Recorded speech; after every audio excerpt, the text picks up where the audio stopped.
Hello and welcome everyone to our live chat show. We took some break in the middle, but we are back with a new guest for you today. Before I give you an introduction about him, let me just give you a brief introduction about India Factoring. India Factoring is a premier trade finance institution registered with the RBI as an authorized dealer 3 in 2009, and it holds an NBFC factor license. Our flagship offering is the non recourse product, which helps clients to avail factoring without the facility appearing as a liability on their balance sheets. It's a niche structured trade finance product from India Factoring, which offers ease and flexibility in managing working capital requirements of businesses by funding an agreed percentage of these invoices soon after shipment of goods or after the services have been rendered. Now, coming on to our guest for the day, Mr. Anurag Mishra. He has an experience spanning over 17 years. He's taken various functional and leadership roles, specializing in liability insurance. He's experienced in risk management, program structuring, and claims management liability suite of insurance products of major corporates globally. Prior to joining UIB, he was associated with Willis Tower Watson India Insurance Brokers Private Limited as co-head of liability insurance vertical and national claims head, financial and casualty, heading the largest liability specialty team in the country. He's an MBA from National Insurance Academy, Pune, and a certified insurance broker from Insurance Institute of India.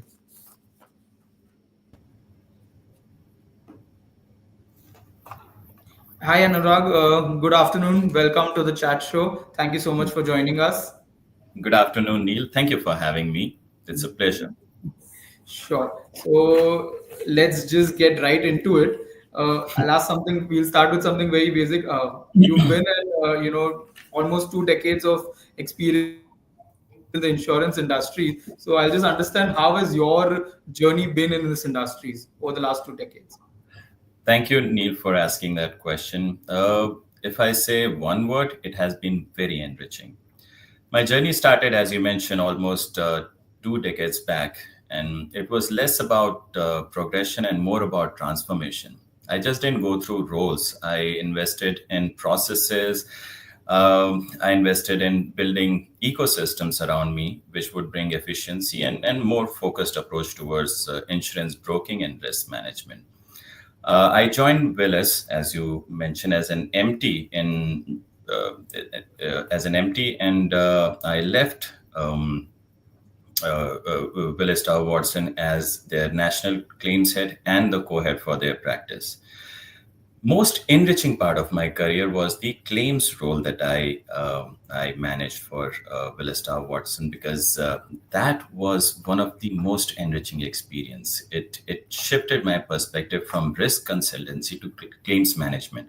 It's always easy to explain a product and place a product, but it's very difficult. But when you are handling a claim, it gives you a very different perspective. Situation, people, languages, everything change. Um, in this journey, I was lucky enough to successfully handle India's first BOSAI IPO-related claim, and one of the largest tech PI claims that our country had seen in that era, which amounted to somewhere around 125 million US dollars. Uh, After Willis Tower Watson, I joined UIB, pretty much same role, and started from a scratch. And now we are one of the fastest growing specialty practice in India. To conclude, beyond the milestones, I have seen insurance not just as a business or transaction, but an infrastructure of trust in a very chaotic and unpredictable world. My job has been to build the tools that you'll need, but the idea is to have these tools given to you before you realize you need them. Thank you so much for giving that introduction and making us understand exactly how has your journey been. What is my basic understanding is that insurance sector in general has grown a lot in the last few years. So what are your key takeaways? What were the major milestones or the major changes that have happened in the last decade? That's a very important question. Uh, See, in last decade, I'm sure you would agree that the unprecedented things have happened. COVID has happened in India. We have globally, we have seen so many changes, and insurance is not isolated from here. Earlier, the underwriting was technical, broking was commercial, and claims were procedural. Now, that is no longer viable. Risk today is systematic, it's non-linear, it's also politically entangled. My biggest takeaway is that the insurance has evolved from insuring events to ensuring interdependence and business continuity. The mindset is changing from getting out of one loss instead of having a continuity assured by and supported by insurance.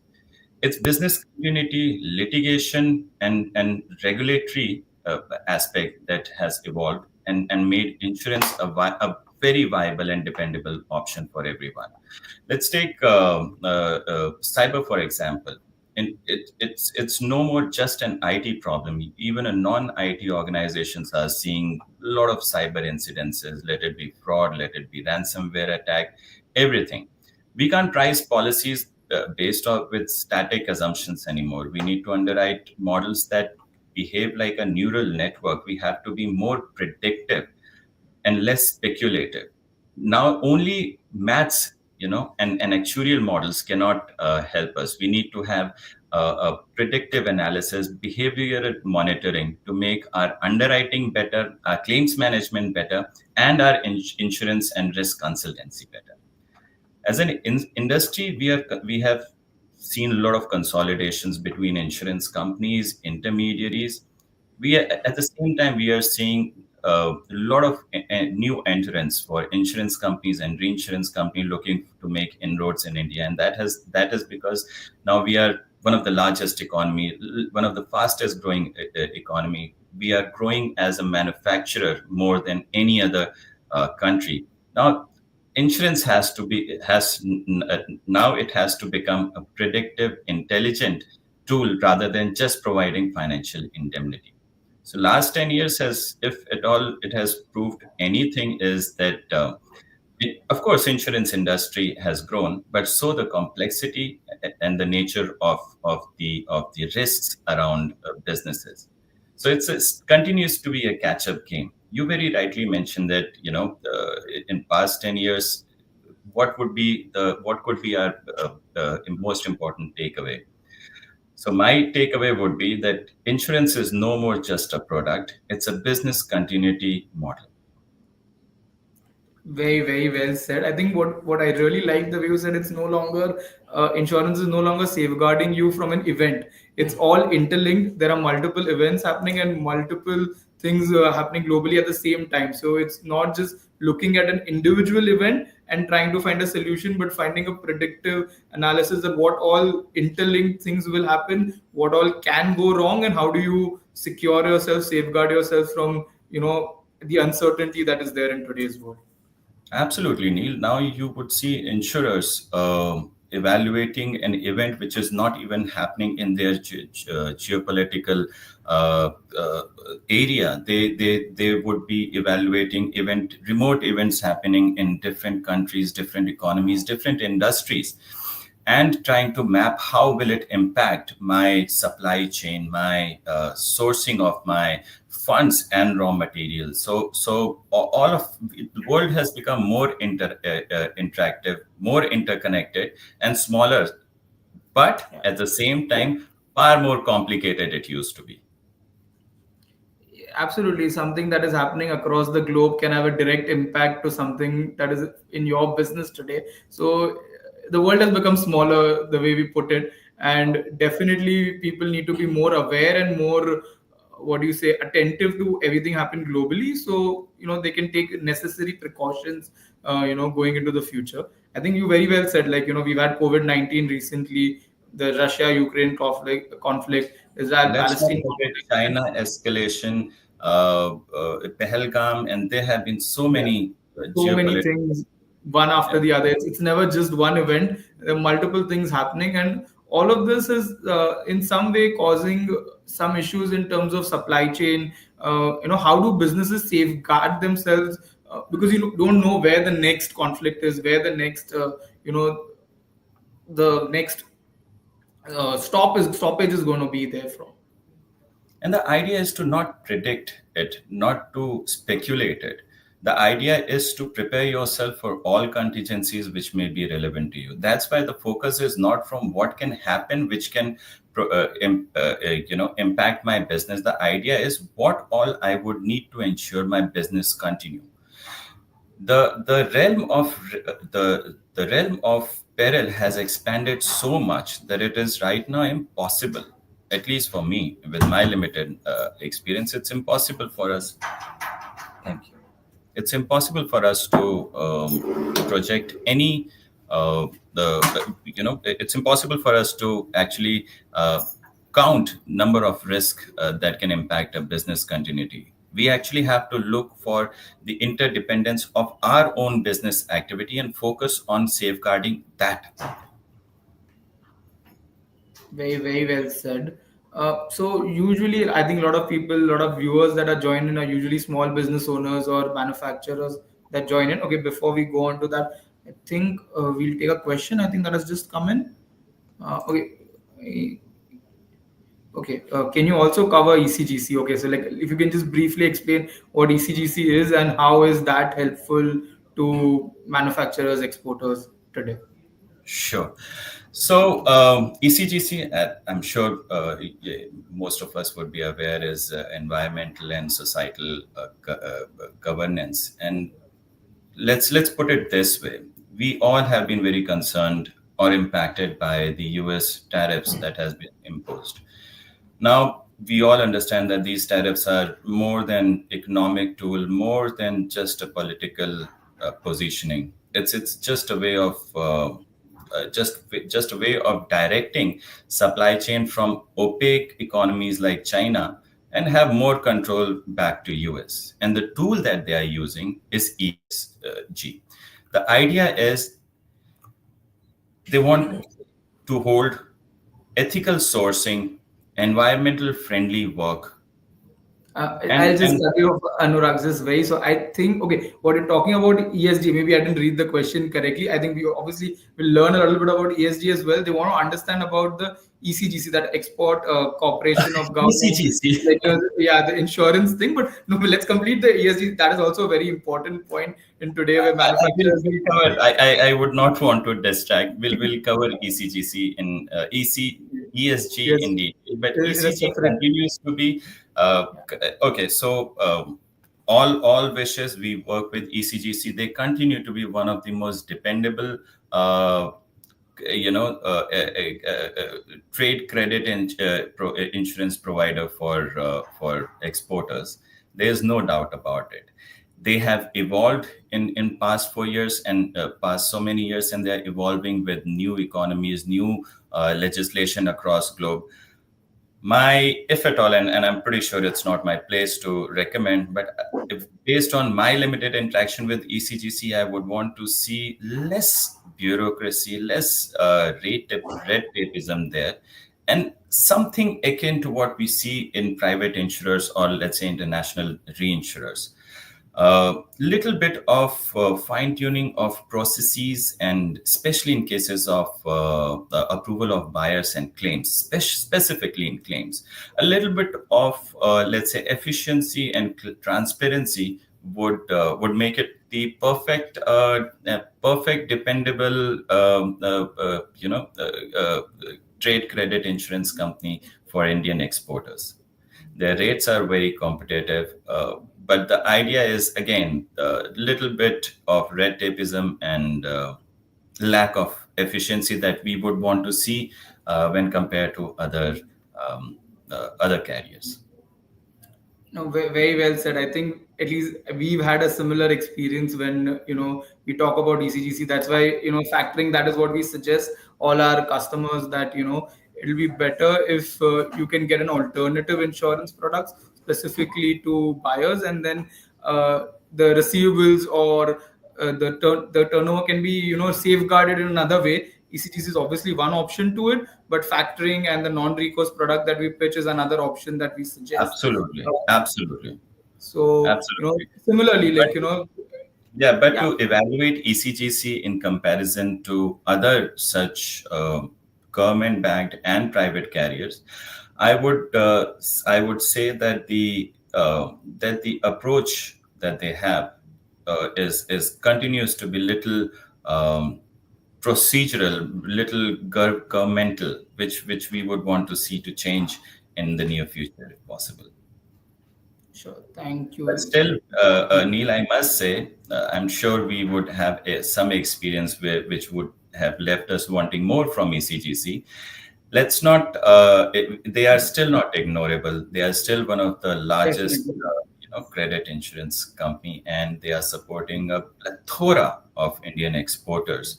And they have come through in toughest times for a lot of exporters. So all kudos, all respect to them. But we are Indians. We will always have more expectations. So if at all, it's not a complaint. It's burden of more expectations. I think that's just our human nature. We just want things better than what it is already is. Obviously, it's come a long Absolutely. way since it started, but that's the way we keep improving and we keep learning and we keep fine tuning things more and more with our requirements. Absolutely. So absolutely true. We have another question from Navneet Kumar. Can you please share more insight on anchor-driven supply finance program? Maybe this can be compared with reverse factoring. Oh, wow. This is a very technical question. If it's okay, Neil, we would take this question towards the end. Sure, sure, sure. I think Thanks, that Naveen, sounds. for asking that question. Yeah, yeah, sure, sure. We'll take it towards the end, Navneet.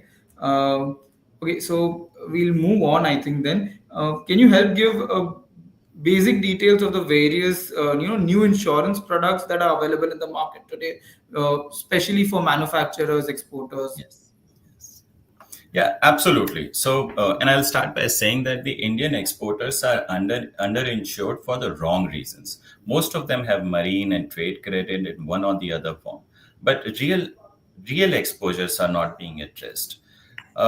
We are working on three different suites of product. Two of them are very relevant for Indian exporter. One is parametric products. Right now, your trade credit policy would respond to insolvency or protracted default. In few cases, it would also cover a certain bit of political violence and political risk. But there are a lot of other factors, lot of other parameters which can influence a supply chain disruption, impacting the receivables of an exporter from India. We are designing parametric products which will have predefined parameters, and if any of those parameters are met, the policy would immediately treat this as a loss, and without establishment of any other parameters beyond pre-decided parameters, the policy would immediately pay the claim and get in their right of subrogation. The other product that we are working on, Neil, is trade credit. We are calling it Trade Credit 2.0, but the main difference is behavioral monitoring, something that we were discussing earlier, Neil. The idea is the policy triggers when we know that there is a default and the policy pays. But there is another loss that is happening, that we actually had to supply to someone that turned out to be not a sustainable business relationship anymore because of insolvency, because of whatever financial reasons they are getting it. Trade Credit 2.0 is more of a behavioral monitoring, which where a lot of actuarial AI analytics goes. And before a protracted default happens, before anyone would think about insolvency, the exporter would be made aware by the insurance company. So instead of risk management and paying claim, we are taking it one step back or one step ahead. The idea is to inform you that, you know what, we suspect 3 out of your 100 buyers may go into insolvency, may file for insolvency, or we are expecting protected default. Having said that, you have following options available. You can revise your terms of payment. You can stop credit sales and move to cash model, or you can stop invoice, selling them to them altogether and move your business somewhere else. It would, if before a loss or a event happened, you would already have a marker coming to you highlighting this issue and a direction in which you can go to safeguard your receivable continuity. The other product, which I'm not sure how relevant it would be, the to export of exporters, where we are working on IPR defense and pursuit covers. This is one of the most unique policy which actually pays you to sue someone in case there is an IPR infringement. This is a very unique product, and given the kind of global pressure we are seeing on Indian legislation to take international patent laws a little more seriously, international patent laws in international copyright laws more seriously, this coverage will be a cut through all insurance product. Allow me to explain, Neil.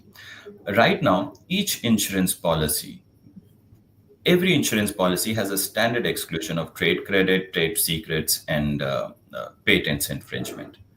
This insurance policy is going to cover all those exposures under a single policy. It would cover your DNO exclusions of patent, your PI, your manufacturing, all exclusions of patent and trade secrets gets covered under this. If One more product that we are working extensively on, and this product has been underway for quite some time, and we are hoping to launch it by end of this year. In India, we have seen a sudden surge in trust companies managing funds through trust, not only for their not only for not only their funds, but funds belonging to others, which include employees and third party.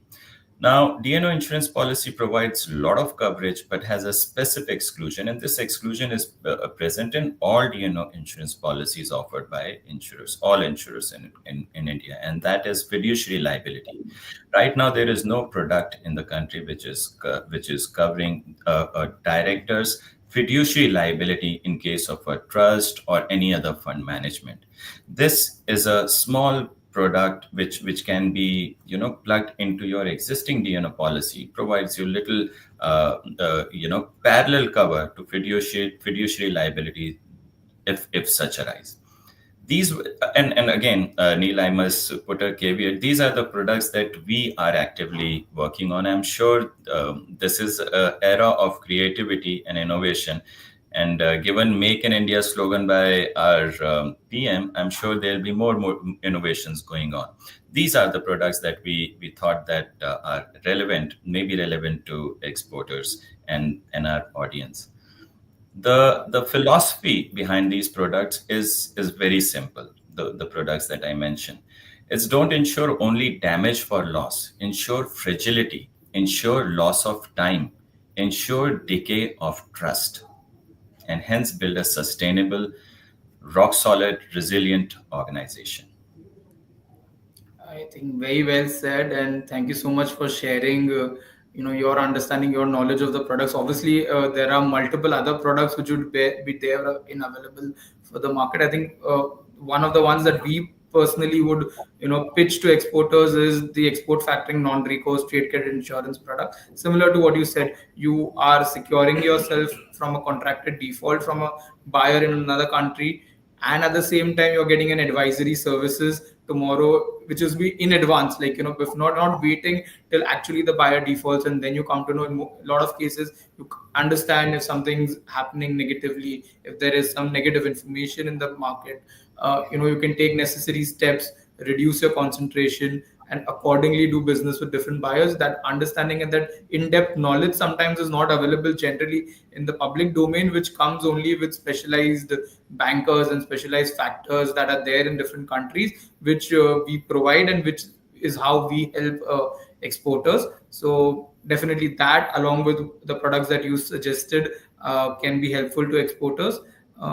Quickly, I'll just take insightful from Vinod Vasan. Insightful discussion. Please clarify, in case of shortage of insurance limits from one insurance provider, can a financier use multiple insurance cover from different insurance provider to cover single buyer? Vinod, as per, I'll just give my understanding. If you have anything more to add, something in specific, then definitely. I understand that it needs to be checked with the insurance providers. Are they okay to let somebody else cover over and above the limits? it cannot be direct. It's a case to case specific thing, which two insurers are involved and which is the buyer. Depending on that, you'll have to figure it out. It's not a universal rule, is what my understanding is. Anurag, if you've got anything different to Yes. add. So theoretically, yeah, theoretically it can be explored, but I can assure you, given the limited markets we have, these limited insurers we have, they interact with each other very, very consciously. And when you would see that seldom, and of course there are difference in the limits proposed on a buyer by different insurers, but you would see that there's still some logic to that variance. Insurers would not allow or appreciate, a buyer being given more limits by a different carrier in their program. Theoretically, there is nothing against in law. There is nothing against in the policy for this, but no insurer would agree to that, because end of the day, now instead of one, there are two insurers who would lose money in case one buyer defaults. So from insurer's perspective, this is not a good deal. The fact that you would be looking for an enhanced limit on a buyer where you're not getting, there would be a reason for which one insurer would not be giving you that limit. That logic, that information is available to the other carrier as well. So they would not they would not allow such accumulation of risk at one buyer and will completely avoid it. Like you said, Neil, I would also add this caveat that we have been able to make some exceptions, but that's exactly what they are. They are rare exceptions and should not set a precedence ki yaar, this is doable. It's not doable. It's a very rare and exceptional event where two or more insurers would combine and provide limit to a single buyer. I think, yeah, very well said. I think it's a case specific thing, Vinod, and that's how you need to evaluate it. There's no general rule of thumb that can be applied, for such a situation. Okay, I think we'll move on with our questions till some new questions come up in the chat box. I think in the last 3 months, what everyone is watching is US. They are watching Trump come into the office and doing multiple things. We'll not get into those multiple things at least, but at least as an Indian, what are the effects of the tariffs that have been sanctioned and the future planning as well? Like, how will it affect us? Yeah, so now we will be discussing the ESG instead of ECG. So first of all, I should put a caveat that I would not be able to give a global economist view. I'm a risk consultant, and my view will be limited to a risk consultant's view. So honestly, these tariffs levied by US is less about economics, and it's more about power geometry. For Indian businesses, the risk isn't just the duty hike, it's being caught in a compliance of crossfire. We are already seeing clients facing scrutiny on ESG alignment, raw material traceability, and conflict zones sourcing. So, what is ESG? ESG stands for environmental societal governance. Now, in these the tariff is revolving around that you should not be selling me goods by sourcing material from troubled economies. You should be treating your labor fairly and ethically. You should not be employing child labor. Your business should be environmental friendly. Your carbon footprint will decide whether you are a desirable business partner or not. So tariffs are no longer just physical; they are geopolitical markers. Insurance must be embedded. Insurance must embed compliance intelligence and not just the cost of coverage. Allow me to explain. First of all, the US tariff is not just to punish, but to reposition the supply chain away from opaque jurisdiction like China. I think we can call China. Many of these tariffs, especially those targeting manufacturing setups like steel, aluminum, electronics, are actually being driven by ESG concerns. If your product use coal-based power, you're not desirable. If it generates high commissions, you're not desirable, or it may attract carbon related tariffs. If your supply chain has any link to have forced or underpaid labors, you're not desirable. You could face social compliance bans in scenario where you're not treating your labor force ethically. If your governance structure lacks transparency, you are at a regulatory risk. Tariffs are not just about price; they are about value. So it's not about the cost of product only. It's the actual value that that product is deriving from this from economy and bringing to economy. Purely from Indian lens, this is our window, right? India is seen as democratic, we are reliable, and most importantly, in past 10 years, past 10, 12 years, we have proven that we are reforming and we are improving and we are working on every aspects of our economic and our internal governance. But to truly benefit from this situation, or to make best out of it, Indian business must align with ECGC compliance and supply chain transparency. Now, supply chain's transparency is very important. As an Indian, we have a tendency to not share our risks, not share where we may be struggling with. Now, what I believe is, going forward, this, putting up a inaccurate facade of being ethical and resilient, any buyer would appreciate uh, any buyer would appreciate a transparent dialogue with you, where you acknowledge, okay, I have this problem that I'm working on, I have that problem that I'm working on. But hiding it would not be an option anymore. The long and short of it, we have to become the kind of organizations and exporters and manufacturers that we pretend to be, which is ethical, socially, responsible, environmental friendly, and fair. So all the things that we were, and this is something that everyone pretends. You would not have even one organization that would raise hand and say proudly that they have never thought of ESG. They would, everyone claims, but the idea is to be transparent about it, because everyone knows that there could be some issues everywhere. Being transparent about it will give you more control over the situations, rather than someone else finding it out and then making it a permanent mark on your brand. I hope that makes sense.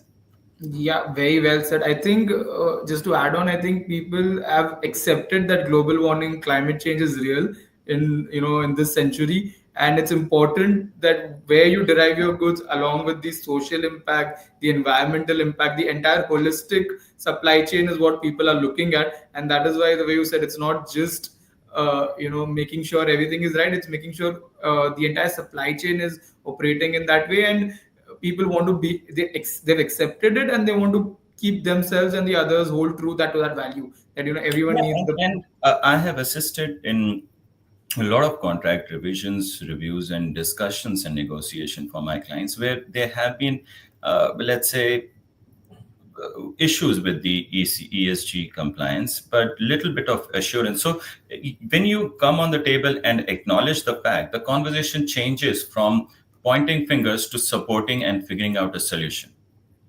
So we have been able to assist a lot of our clients in negotiating more time at times, and few other things that requires. But these are just not negotiation tactics. This actually brings a lot of responsibility on our clients to ensure that once they have promised, they actually imbibe those changes in their entire business structures. Absolutely, very very well said. Okay, we'll take up a question that has come from Kaustubh.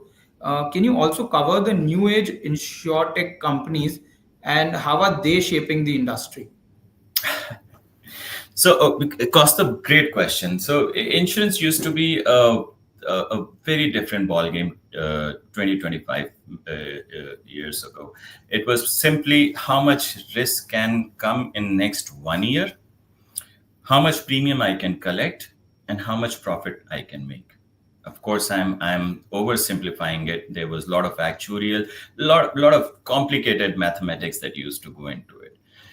But time has changed. The risk profile has changed. Now it's not easily derivable how one impact can actually what would be the real impact of any single incidence. You mentioned insurtech. There's a lot of dependency that insurtechs have on their cloud computing, on their computer and IT system. Now, let's take it from an insurer's perspective or a risk manager's perspective. Now, there are not more than 10 big cloud computing services provider. Top 100 insurtechs would be using, let's say, more than half of them would be using these top 10. Now imagine a scenario where one of such cloud computing goes through any cyber incidents, and I'm not saying ransomware attack. Let's say just shutting down. Now insurance companies have no idea how much would be the accumulated risk for them, because they have been writing, let's say, 100 clients, but all of them have dependence on one cloud computing or one ISP provider, and failure at that point is going to burn their entire book. So the new age insurtech companies, they are expanding this underwriting from the erstwhile conventional wisdom to a new way forward, where we are using advanced modeling techniques, we are using AI, we are using predictive models. All of these were used before as well, but as a mathematical tools. Now it's more of it has more soul in it. It has more, let's say, it is not as objective as an earlier underwriting parameters used to consider it. Now, thanks to these insurtech companies, we are able to evaluate risks and exposures far more subjectively specific to a client than we were able to do before. So I might be recommending a product to you, but I may not recommend a product in its full glory to you, because we understand your exposure is not that big. So we are able to make subjective choices now. I hope that answers your question, Kaustubh. But it's a very interesting and very, very long discussions. It unfortunately, InsurTech would be a chat show on its own. Neil, I think you went on mute. Sorry. I'll just add something to what Kaustubh asked, something that even I would want to know. So, is this AI and is this going to be the future of insurance, where we can see specific tailor-made products as per the requirement? Yes, absolutely. And when I say tailor-made products, so insurer would make a product with, let's say, 200, 500,000 coverages, right? And right now, our tendency as a buyer is that, okay, one insurer is giving me 100 coverages, the other one is giving me 120 coverages. 120 makes sense because 120 is more than 100. But now going forward, we'll be able to tell them, sir, there are 500 coverages available, but the relevant one to you are only 20.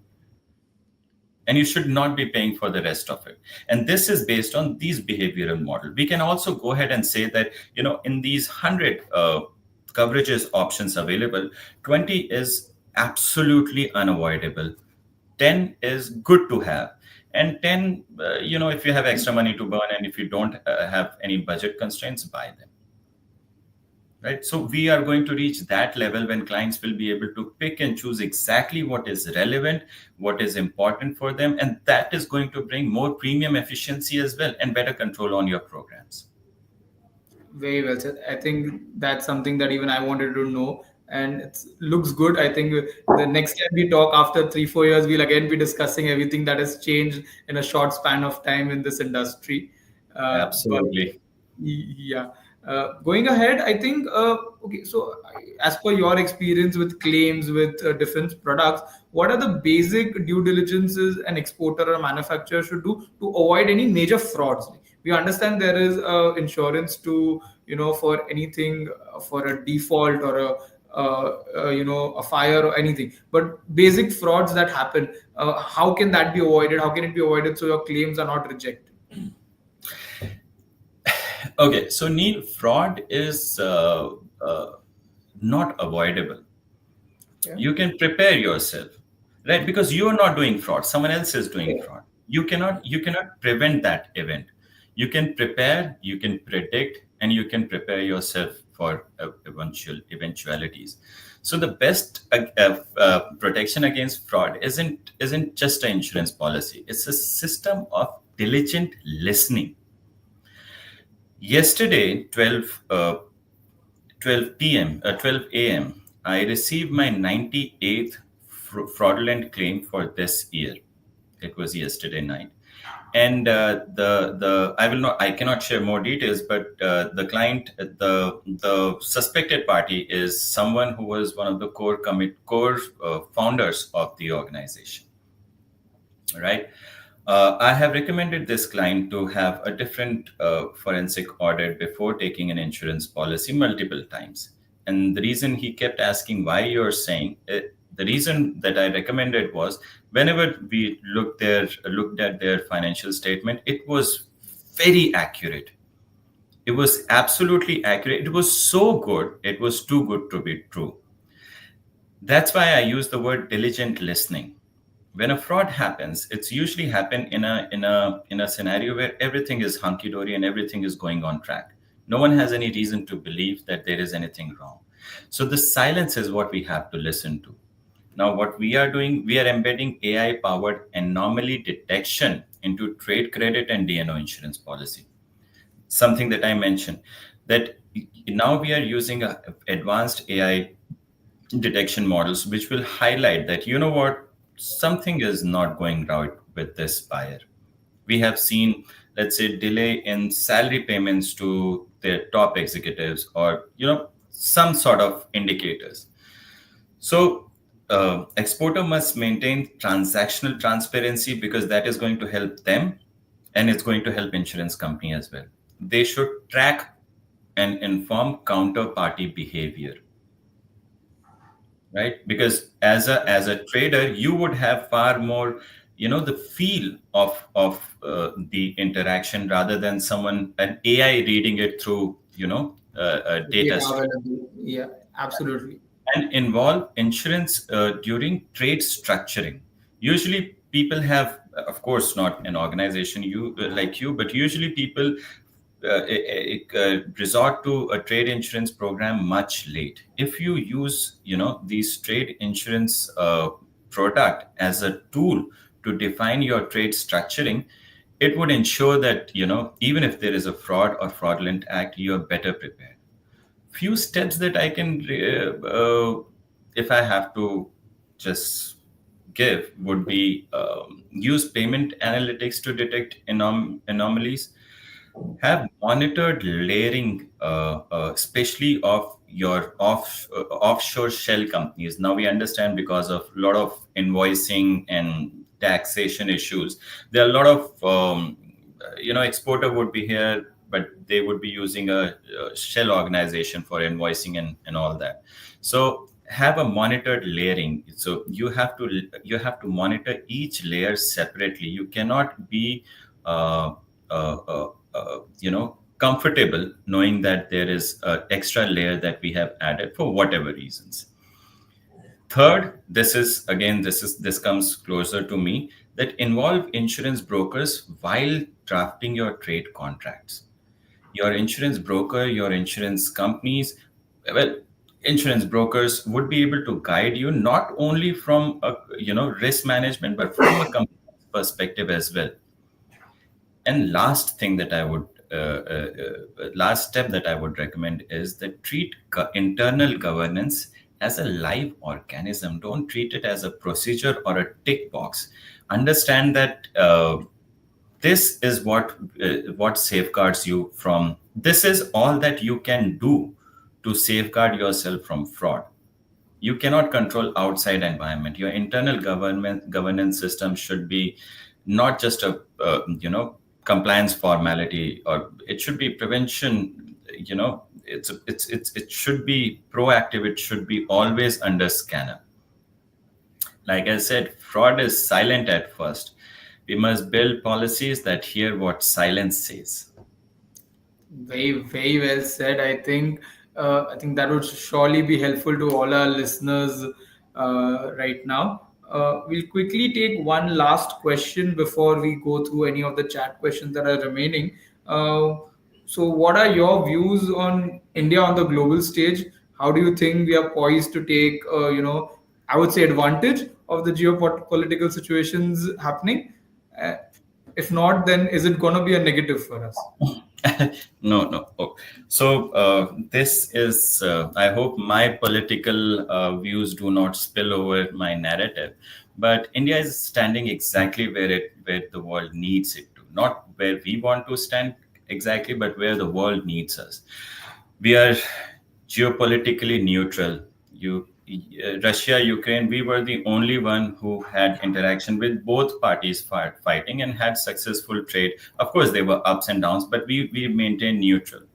We are demographically young. This is an advantage which our biggest competitor it does not have. At least will not have for next 20 years, right? We are economically adaptive. The way India make in India and has expanded given the time frame, it is phenomenal feat. It has not, there is no precedence available for this. So we have the potential to be the most underwritten, most trusted, and most system integrated trade partner globally. There is no doubt about it. And this does not come from volume. It comes from building institutional trust. And our strength will come from being cheap anymore. Cheap, the old times of being L1 is soon going to become a history of past. Now people need dependable, ethical, um, ESG compliant suppliers. And that is going to be the expectations from the exporters going forward. And it is not going to tone down, right? It's going to become even more complicated, if I may say. So to capitalize on that, we need risk architecture, not just insurance, but also dispute resolutions, so that in as and when there are disputes, the resolution should not involve too many parties and too much time, right? Whatever it is, it should be concluded so that everyone can move on to their next buyer, next seller, next product, right?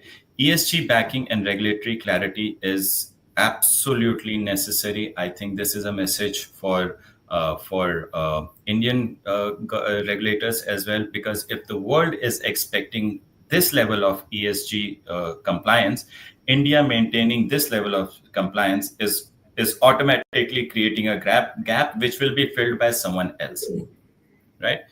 Now, what is the role of insurance here? Now, insurance should be able to grease India's growth engine, which means FDIs should flow in comfortably. There should be tech transfers coming to India. And when I say tech, I mean both financial technology and more practical technology. Last, I would want to say that our advisors, legal and underwriting ecosystem has to grow at the same pace as our manufacturing ambition. We are seeing a lot of new insurance companies entering, new reinsurance companies acting. We are seeing a lot of intermediaries consolidating, but we need to accomplish a lot more leaner, meaner insurance infrastructure to match our manufacturing ambition. It cannot be that the requirement of clients raise more than what insurance is able to offer.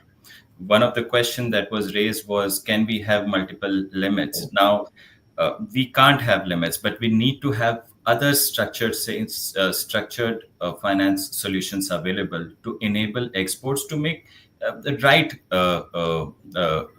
choices, right businesses. The idea is not to empower exporters to sell where they should not be selling. The idea is to make them empowered to take informed decisions. So, all in all, I'm very happy where India is. I am full of hope, and I think a little bit more mature thoughts and maturity from regulator is going to give us that last push. We need to come on the top as the biggest manufacturers and suppliers in the world. I think very well said. We are poised at the right position. I think it's just a matter of the support of everyone, the entire ecosystem to sustain the growth and to be able to make it happen as quickly and as sustainably as possible. Absolutely. And Neil, I must add that we should be also factor in that era of shocks, which started with the COVID lockdown, then China escalation, then various terrorist attack, then geopolitical instability. I don't think it's over. So the regulator, so we have to move in a structured, strong manner with enough adaptability in our mind. We need to know that scenarios may change become absolutely different at any point in time, and we'll need to adapt to new world scenarios which were not even thought of before. Very, very well said, sir. I think I'll quickly answer this question from Navneet. Can you please give more insight on anchor-driven supply finance program and reverse factoring? So I think, Navneet, yeah, in a way, it's interconnected. Anchor-driven supply chain finance and reverse factoring. It's usually initiated by the anchor, by the vendor, as you call it, for by the anchor for its vendors, basically. So insurance in this case, IRDA doesn't allow, what do you say, trade credit insurance for reverse factoring as of now. In the new policy, there are still discussions going on with RBI in terms of getting that set up. So as of now, you can get the reverse factoring done, but there's no particular insurance for it. You need to go for a traditional, straightforward factoring or trade credit insurance that can be done for reverse. It's not available, both for domestic, in export case. Again, I think it will differ, but in domestic, at least in India, it's not available. Exports, there are huge MNCs that do reverse factoring or the supply chain finance for their vendors globally, which I think is readily available in the public domain. The only difference is, as per my understanding, is usually that factoring will happen only once the goods have reached the buyer's country, the buyer has accepted it, and only then will you be able to secure your receivables. If you want to secure it on day one, when the shipment has happened, then maybe you need to go for other products, trade credit insurance products, or factoring products that we provide through Factor Chain International, a regulated body where you'll get 100% credit protection, but it will be from the day of your shipment, unlike your reverse factoring program. You want to know more, please connect with us separately. We can discuss on this for sure. Anything you want to add, Anurag, to this? No, absolutely, Neil. I couldn't have explained it better. The only thing I would want to add that before 2008, there was some semblance of insurance product that were, let's say, available, which were a combination of banking products and insurance product. And in 2008, Ministry of Finance and IRDA specifically stopped all of this. So it was a conscious decision by the regulator, and I do not see this coming back anytime soon. So as you very lucidly explained, this is not an option available in India to Indian exporters as of now. I think, Navneet, I hope we were able to answer your question. Is there anything else that is still remaining, or we can? Okay, I just see something from Kaustubh again.